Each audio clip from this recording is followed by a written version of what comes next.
Hello, boys and girls, fags and fagettes. This is a Would You Rather interactive, so it's a little bit different than what I usually do. If you missed that last episode, I asked you guys for suggestions, and you guys could ask your own Would You Rather questions. And this is really just an experimental thing. If you guys don't like it, we don't have to do any more of these, because I knew going into it that going through comments where you guys ask these Would You Rather questions on your own, I mean, it's inevitable that you're going to get a lot of spam and a lot of questions that people aren't going to be entertained by. So I'm not going to take this criticism harshly. By all means, if you would prefer that I go back to using the website primarily, I still will do that primarily, of course. But if you would prefer that I don't do these anymore, let me know. I'm more than happy to oblige if that's the overwhelming consensus. But anyway, without further ado, let's get into these. So, my God, there are so many.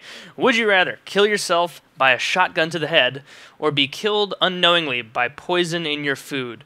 All right, well, you got to take into account that if I'm killing myself with a shotgun to the head, that at least means that I have control over when it's going to happen. Whereas if I'm killed unknowingly, that could happen tonight if I ordered a pizza and the pizza guy was feeling like, spunky and he wanted to kill me, or that could happen in 20 years. I don't have control over what juncture in my life it'll end. So I'm going to go with the first one, which is being able to kill myself with a shotgun to the head, for the simple fact that I'm pretty sure if you take a shotgun blast to the temple, like, there's no way that you're going to feel anything. It's going to be like an immediate done, like, and the end of life now. Like, there's no way. Like, your brain is going to be functional for like a tenth of half of a nanosecond. There's no way that you're going to be alive. And also, you could do it in like a crazy situation. What I would want to do is in the St. Louis Six Flags, there's this huge ride called the Superman. And there was a big controversy about this ride a while back because one of the cords snapped as a girl was going up. And it's one of those rides that it's not an actual roller coaster. It just shoots you up really quickly onto a pillar, and then you drop really quickly back down. It kind of bounces you up and down. And apparently some people like that. I don't know. I don't really find those kind of rides too appealing, but it's incredibly tall.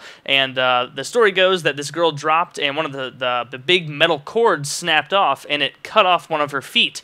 And that must have been very shocking for the person working there to just see a severed foot land there, and then all the kids screaming and yelling, and probably a few sadistic bastards giggling. That'd be a horrifying and awful thing. I'm pretty sure they reattached her foot though, so all is well that ends well, I say, except for the trauma that would be intrinsic to cutting your foot off with a metal cable on a ride in front of hundreds of people, but that's fine. I'm sure she's okay.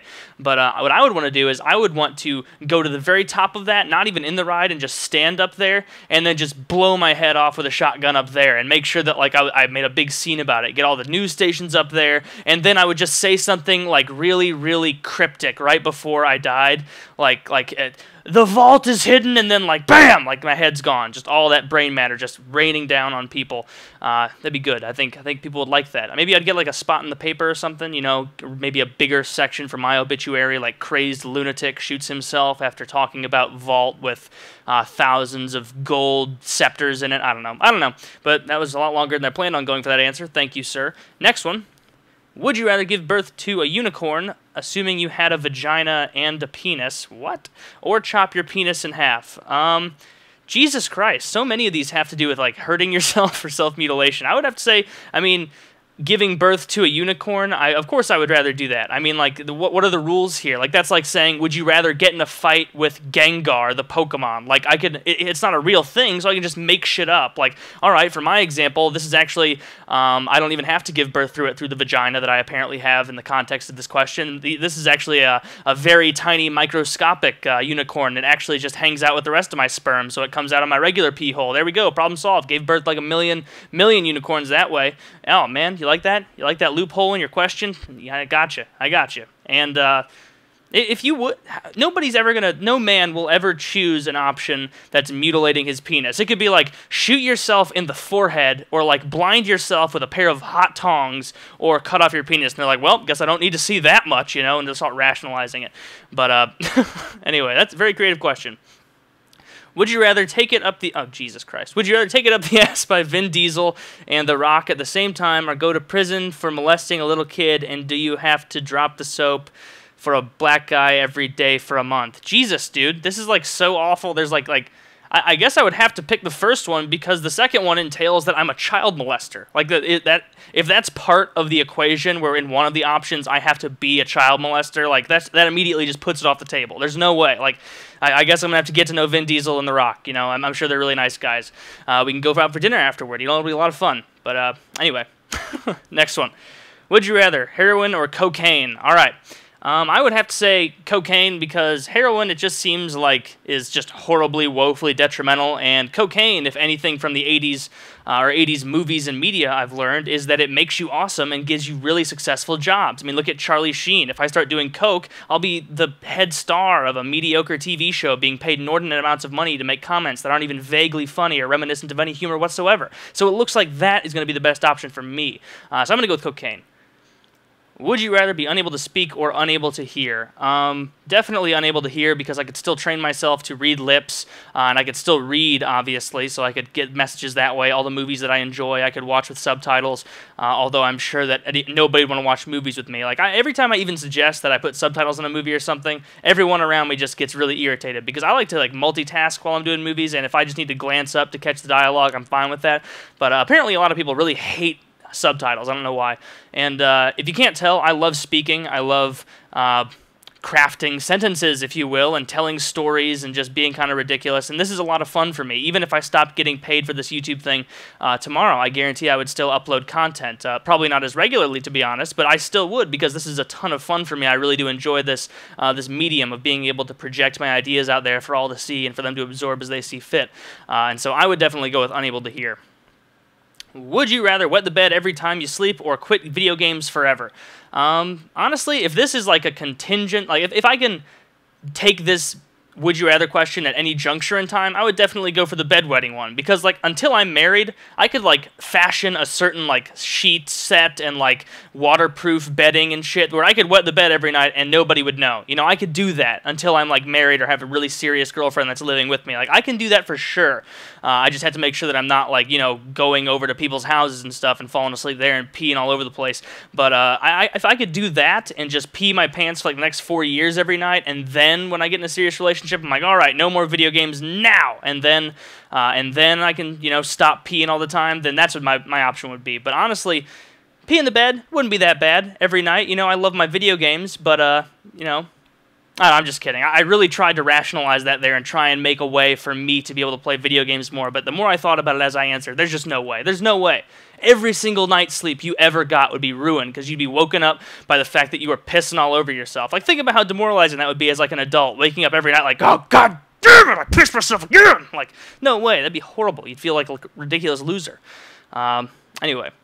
Would you rather eat a dead baby or have to eat poop once a day for the rest of your life? Jesus, you guys are just morbid. All right. I guess I would rather eat a dead baby because at least you could cook a dead baby into some kind of meal, or at the very least they could like make it into like, I don't know, put a tiny bit of baby meat in like every hamburger I ate for like a year or something so I wouldn't even notice it, but slowly it would happen. As opposed to eating feces, if you eat poop, like, not to ruin this question for you, whoever asked it, but you're going to die eventually. You're going to die. You can't be eating shit every day for the rest of your life and thinking that you're going to grow up to be healthy. Like, sorry to burst your bubble, if that is your particular diet, the fecal diet. I'm not trying to bash you, but maybe you should reevaluate your life. Anyway. Obama or Ron Paul? All right, I guess this should be the last one since it's a little bit more serious. But I guess at this juncture, you would have to say Obama, and I'm not sure if you're asking who I would prefer or who I think is going to be the president, so I'll just say who I prefer. Obviously, anybody who stays in touch with American politics knows that Obama is going to win the election in 2012. Everybody hates Romney. Ron Paul only has a small contingent of grassroots followers that are very overzealous on the internet, giving the illusion of a large populace supporting him. But Obama pretty much has this in the bag. You know, he's going to win. But as far as me preferring people, you know, I'd like to say Ron Paul, but honestly, everybody who really likes Ron Paul isn't being honest with themselves, because I feel like everybody who likes Ron Paul just looks at a few issues of things that he likes and then agrees with those, but then forgets everything else that he says. And like, oh yeah, he wants to take us back to the gold standard. Oh, that'd be a shame if it, you know, completely destroyed our economy like it did when Winston Churchill implemented it in England. You know, that would be really, really shitty, you know, but nobody thinks about that, and nobody realizes the fact that he wants to ban abortions. He wants to, I think he spoke out against pornography as well. He doesn't actually want to legalize weed. He just wants to leave it up to the individual states to decide, which is, newsflash, the same system we're in right now. So it really, I feel like he's just another face for the same paradigm, because he's really just not going to be able to do anything about it. In addition to the fact that he's like, I think 130, 140 years old. I think he's like 20 or 30 years older than Bilbo is in Lord of the Rings, and so there's no way that he's fit physically or mentally to take an office of that magnitude right now. There's just no way. And if he picks a vice president that's ridiculous and terrible, then imagine that. Like 2 weeks after he gets inaugurated, when he's dead of old age, we got that person. We're stuck with him. You know, that'd be really shitty. So I'm going to say, if it comes down to it between Obama and Ron Paul, I'm going to have to vote for Obama. But I don't know. We'll see when the time comes. Anyway, those are all of them for now. If you guys enjoy these, please let me know. They're certainly much more eccentric than the ones from the website, but don't fret. I'll keep alternating between this and the website. So the next episode will be questions from the website. So don't be asking me about that unless you are someone who comments before the end of a video, which you must have if you didn't wait till now. I bet you feel pretty foolish, don't you? But anyway, that's all I got to say, and I love you.